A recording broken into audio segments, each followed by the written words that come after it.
안녕하세요. 춘천 한마음교회 김성숙입니다.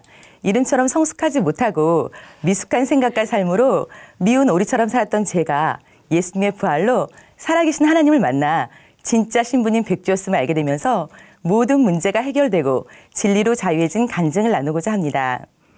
줄줄이 딸 넷을 낳고 간신히 아들을 낳으신 부모님 밑에 둘째로 태어난 저는 부모님의 눈치 아닌 눈치를 보며 자랐어요. 귀한 아들이 태어난 순간 이제 사랑받기는 틀렸다는 체념 같은 것이 생긴 것 같아요. 딸이 넷이다 보니 부모님께 더 사랑받고 싶은 마음이 있었거든요. 언니는 사진관에 사진이 걸릴 정도로 미인이었고 셋째 딸은 보지도 않고 데려간다고 하잖아요. 넷째는 하얀 푸비에 정말 귀엽게 생겨서 부모님이 딸임에도 불구하고 너무 예뻐하셨거든요. 친척들이나 동네 아주머니들도 저희 집 딸들의 미모에 대해 자주 언급하셨는데요. 유독 저만 예쁘다는 소리를 듣지 못했어요. 그런데다가 엄마도 한 번도 저에게 예쁘다는 얘기는 하시지 않았고 누굴 닮았는지 너 참 못생겼다라고 하신 적도 있었거든요. 지금 보면 엄마랑 저랑 제일 많이 닮았다고 하는데도 말이죠. 저만 못난이었어요. 더군다나 초등학교에 들어가면서 짓궂은 남자아이들과 많이들 다투잖아요. 제가 키도 크고 덩치도 있어서 특히 남자아이들이 저에게 덤비다 대걸레로 많이들 맞곤 했는데요. 힘으로 안 되니 얼굴을 가지고 놀리기 시작했어요. 납작 코에 광대뼈가 툭 나왔대요 라고 말이죠. 그렇게 저희 외모에 대한 아픔이 시작되었고 자매들 중 얼굴이 가장 못났던 저는 누가 뭐라 하지 않아도 늘 위축되었거든요. 그래서 착한 딸이 되어 사랑받아야겠다는 결심을 했어요. 친척들이 용돈을 주면 한 푼도 쓰지 않고 모아서 엄마에게 드렸고 집안 청소도 엄마를 도와 정말 열심히 했어요. 눈치라도 빨라야겠다는 생각에 늘 촉각을 세우고 부모님이 필요하신 것이 뭔지 알아서 척척 해드렸던 거예요. 딸 중에 제일 눈치 빠르고 착한 딸이라고 칭찬을 받기 시작했어요. 결코 예쁘진 않지만 착한 딸로 말이죠. 사춘기가 되면서 외모에 관심을 많이 갖게 되잖아요. 외모에 자신이 없던 터라 외모가 아닌 성격의 승부수를 걸어야겠다는 생각을 했어요. 새학기가 되면 반 아이들의 이름을 다 외워 먼저 다가가게 되었고 스스럼 없이 이름을 불러주니 친구들이 많이 생겼고 성격 좋다는 얘기를 많이 들었어요. 다행히 외모에 대한 평가 비판을 피할 수가 있었죠. 학교를 졸업한 저는 회사에 취직하려고 면접을 보게 되었어요. 큰 회사에 면접을 보러 갔는데요. 마지막 면접에서 면접관이 저를 보자마자 무조건 합격이라는 거예요. 다들 놀랐죠. 그런데 합격의 이유가 제 인상이 말술을 잘 마시게 생겼고 음주 가무에 뛰어날 것 같다는 거예요. 솔직히 저는 체질적으로 술을 한 모금도 못 마시고 음치에 또 몸치거든요. 그래서 그 회사를 포기하고 면접만 계속 보러 다니다 지칠 때쯤 한 회사의 면접 시험을 보게 되었어요. 주위를 보니 다들 너무 예쁜 거예요. 주눅이 확 들더라고요. 어차피 안 될 것 같아 이왕 떨어질 것 당당하게 면접을 봤죠. 근데 제가 딱 붙은 거예요. 너무나 놀랐죠. 알고 보니 저와 같이 면접 본 아가씨는 비서실로 발령이 났고 저는 회계팀으로 발령이 났더라고요. 그럼 그렇지 하는 생각이 들었어요. 신입이 들어가니 남자 사원들이 난리가 난 거예요. 물론 저 때문이 아니라 비서실 사원 때문이었죠. 운명의 장난처럼 그 예쁜 사원과 저는 나란히 앉게 되는 웃지 못할 일이 벌어진 거예요. 남자 직원들뿐 아니라 여직원들까지도 그 직원에게는 천사 같다느니 눈이 호수 같다니 야단이 났고 저는 악동 같다며 말로 상처를 주었어요. 그래서 저는 그 차별감을 일로 풀자는 생각에 죽도록 일을 했어요. 밤낮을 가리지 않고 정말 열심히 일을 했어요. 그 결과 6개월 만에 창립 이래로 신입사원인 제가 모범상과 특별승급을 받게 된 거예요. 드디어 인정받게 되었죠. 그 후 저희 주가가 쭉쭉 올라가는 듯 싶더니 급기야 직장 상사로부터 프로포즈까지 받게 되었어요. 처음 받는 프로포즈인데다가 왠지 지금 결혼하지 않으면 평생 시집을 못 갈지도 모른다는 불안감이 생기더라고요. 부모님도 예쁜 언니는 걱정이 안 되는데 제가 걱정이 되었는지 언니를 앞질러 결혼을 하라고 승낙해 주신 거예요. 그런데 문제가 생겼어요. 남자 집에 인사를 갔는데 그쪽 어머님이 제 첫인상이 마음에 드시지 않는다는 거예요. 인상이 너무 사납게 생겼다고 반대를 하시는 거예요. 자존심이 너무 상해서 뒤도 안 돌아보고 헤어지게 되었고 세월이 흘러 결혼 정년기가 되어 친구들이 하나둘씩 결혼을 하고 부부 동반 모임이 잦았는데요. 상처로 사람을 만나기 두려워 솔로였던 저는 그런 모임이 그렇게 가시방석이었어요. 모임을 나가자니 어색하고 안 나가자니 자존심이 상하고 어차피 쌍꺼풀도 짝짝이고 좋은 인상도 물 건너 간판에 몸매라도 가꾸자라는 생각에 44 사이즈의 승부수를 걸기로 했죠. 제가 그래도 가장 자신 있었던 것이 길고 가는 다리였거든요. 그래서 한창 유행이었던 고기 다이어트를 하게 되었는데요. 아침에도 고기, 점심에도 고기, 저녁에도 고기를 먹으며 몇 개월을 버틴 거예요. 그랬더니 환상적인 몸매가 만들어지더라고요. 그러나 기쁨도 잠시 영양 불균형으로 머리털이 우수수 빠지는 거예요. 인어공주도 아니고 몸매를 어쩌고 머리털을 잃을 수는 없잖아요. 그래도 다이어트 덕에 44 사이즈를 유지하게 되었고 최대한 짧은 미니스커트와 10cm 이상 되는 힐을 신으며 자신감을 얻어가던 어느 날 길을 가는데 뒤에서 한 남자의 목소리가 들리는 거예요. 저기요, 저기요 하면서 말이죠. 저는 뒤를 딱 돌아봤죠. 그 남자는 순간 흠칫하는 것 같더니 자신의 신분증과 명함을 내밀며 차 한잔 하자고 하더라고요.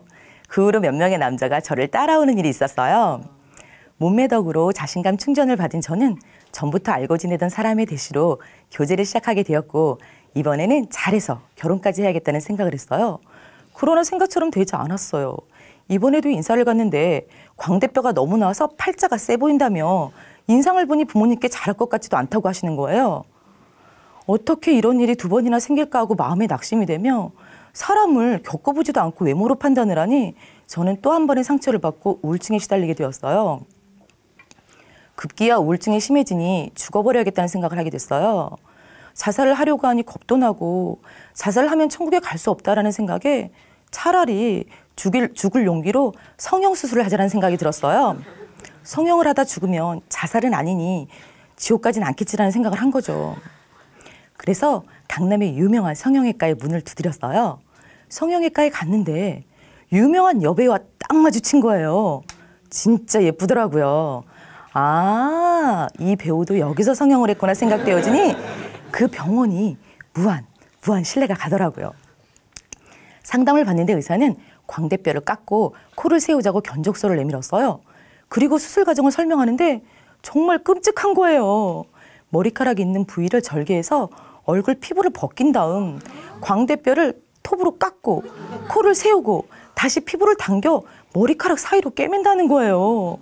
너무 자세한 수술 과정을 설명하는 의사를 보며 혹시 내가 견적이 안 나오는 얼굴이라 겁을 확 줘서 돌려보내려고 하나 하는 생각까지 들었어요. 그렇게 자세히 설명하면 무서워서 누가 수술을 하겠느냐고요. 그러나 저는 하기로 했습니다. 수술 날짜를 잡은 후 밤마다 악몽을 꿨어요. 톱으로 얼굴을 잘라 피가 철철 나는 꿈 같은 거죠. 잠도 오지 않고 너무 괴로워서 후배에게 기도 요청을 했어요. 후배는 제 얘기를 다 듣고는 성경 말씀을 찾아가며 하나님의 뜻이 아니라는 거예요. 하나님이 주신 몸에 손을 대는 것은 죄를 짓는 거라고 말이죠. 저는 솔직히 하나님이 원망스러웠어요. 누구는 예쁘게 지으시고 누구는 이렇게 지으시고 하나님이 살아계신데 왜 내 고통을 모르시냐고 누구에게 거절당하는 이런 기분을 하나님이 아시냐고 하면서 말이죠. 저는 하나님이 실패적이고 부모님의 애물단지라는 생각밖에 들지 않았지만 그러나 솔직한 심정은 누가 나를 말려줬으면 좋겠다는 생각을 했어요. 하나님도 나를 버리셨는데 누구한테 잘 보이자고 이렇게 큰 수술까지 해야 하나 생각이 드니 회의감이 몰려온 거예요. 못 이기는 척하고 수술 전날 한 통의 전화로 없었던 걸로 하자고 하니 단번에 네 그렇게 하세요 그러는 거예요. 제 수술이 자신 없었던 게 분명하더라고요. 그날 이후로 외모에 대해 완전히 포기하고 다시 일만 죽도록 했어요. 앞으로는 나를 위해서만 철저히 살자는 생각으로 돈을 버는 대로 맛있는 거 먹고 좋은 데 구경 가고 배우고 싶은 것을 다 배우며 살았죠. 그런데도 늘 마음은 공허하고 만족감이 없었어요. 그 무렵 충격적인 사건이 생겼어요. 평소 친하게 지내던 사촌 오빠가 갑자기 교통사고로 죽었다는 연락을 받은 거예요. 병원으로 급히 갔는데 수의를 입고 누워있는 오빠의 모습은 평안히 잠을 자고 있는 듯 보였어요. 저는 그때 시체를 처음으로 봤어요. 그 모습을 넋놓고 바라보고 있는데 정신이 하나도 없는 거예요. 육신은 멀쩡한데 영이 떠난다고 생각하니 정신이 하나도 없더라고요. 그때 드는 생각이 뭐야 육체가 다가 아니잖아. 영이 떠나면 죽는 거잖아 라는 생각이 들며 죽음에 대한 공포가 밀려왔어요. 오빠의 장례를 치른 후 저는 사람의 육체가 아닌 정말 해결해야 되는 것은 영이라는 생각이 들며 사람이 죽으면 육체는 썩어지고 영은 어디로 가는 거지? 정말 천국과 지옥은 있는 걸까? 정말 해결해야 하는 것은 죽음의 문제가 아닐까? 나는 살과 뼈만 매달려 그것만 신경 쓰고 살았는데 정작 해결해야 하는 것은 영의 문제라는 것을 생각하게 되었어요. 그러면서 식사도 못하고 불면증에 시달리는 날이 계속되었어요. 사는 게 의미 없어지고 의욕이 없던 어느 날 선배에게서 아직도 날씬하냐며 전화가 왔어요. 날씬하다고 하니 한 남자를 소개시켜 주었어요. 마음 들 곳이 없고 힘든 시기였기에 아무 생각 없이 만나게 되었죠. 그런데 남자의 첫인상이 너무 날카로워 보이는 거예요. 별 기대 없이 대화를 이어가는데 시간이 갈수록 사람이 너무 진중하고 점잖은 거예요. 말을 하기보다는 제 얘기를 잘 들어주었어요. 인상과는 사뭇 다르게 이 사람도 나처럼 오해를 부르는 인상이구나 생각되어지니 왠지 모를 측은함이 생겼어요. 이해하고픈 마음과 더불어 이 사람에게 기대고 싶다는 생각이 들었어요. 그리고 만남을 계속 이어갔지만 문제는 해결되지 않았고 사람들에게 죽음의 문제가 고민이라고 얘기하고 다니게 되었죠. 그러나 아무도 명쾌한 답을 주지는 않았어요. 그런데 얼마 후 아는 언니로부터 한 통의 전화를 받게 되었어요. 그 언니는 완벽한 신앙생활의 표본이었고 하나님에 대한 열정이 넘치는 언니여서 평소 언니의 말을 잘 따랐어요. 그런데 그 언니가 대뜸 전화를 해서는 자기의 믿음이 잘못된 거였으며 이제야 예수님을 만났다고 하는 거예요. 저는 언니가 무슨 말을 하는지 잘 몰랐지만 언니가 죽음의 문제를 해결했다는 단 한마디에 정신이 번쩍 들었어요. 저는 너무 놀라 당장 만나자고 했고 언니를 통해 춘천 한마음교회 작은 교회를 나가게 되었어요. 첫 예배를 드리는데 일꾼의 말이 전능하신 하나님이 나를 사랑해서 나를 위해 이 땅에 사람으로 오셨다는 거예요. 저는 속으로 무슨 나를 위해 오신 거겠어. 우리를 위해 오신 거잖아 하면서 처음에는 말씀을 듣지 못했어요. 그런데 딱 한 말씀이 생각나는 거예요. 참 빛, 곧 세상에 와서 각 사람에게 비치는 빛이 있었다는 거예요. 각 사람에게? 각 사람에게? 이 말이 자꾸 생각나는 거예요. 각 사람이라면 나에게도 오신 거네? 이 못생기고 자전거 없는 나에게도 오셨다고 생각하니 그간의 하나님에 대한 오해가 풀리기 시작했어요. 저는 그런 예수님이 더 알고 싶었어요. 그러다가 수련회에 참석하게 되면서 내가 주인 되어 내 마음 내 뜻대로 산 죄를 대신해 십자가에서 죽으신 예수님을 만나게 되면서 하나님께 회개하게 되었고 부활하셔서 나의 모든 문제, 특히 죽음의 문제를 해결해 주신 예수님을 주인으로 영접하게 되었어요. 그 목사님의 반복되는 부활의 말씀을 들으며 부활이 성경 전체를 아멘할 수 있는 마스터키임을 알게 되면서 말씀이 실제가 되는 경험을 하게 되었어요. 성경의 모든 말씀이 나를 위한 사랑의 고백으로 들리기 시작한 거예요. 목사님께서는 예수님이 우리의 가난과 질병도 짊어지셨다고 선포하시며 이사야 말씀으로 예수님도 고운 모양도 없고 풍채도 없으셨으며 우리 보기에 흠말 아름다움이 없었다고 하시는 거예요. 예수님이 외모가 별로셨다고? 솔직히 성화에 보면 예수님이 참 잘생기셨잖아요. 저는 한 번도 예수님이 못생겼다고는 생각해보지 않았어요. 저는 순간 예수님이 나의 못생김도 감당하셨구나 라는 말씀으로 들렸어요. 예수님도 흠말 아름다움이 없으신 분이셨고 이 땅에서도 사람들에게 거절당하셨잖아요. 제가 외모로 고통받고 거절당했을 때 예수님께서 그 아픔을 다 하셨다고 생각하니 마음이 참 아팠어요. 종의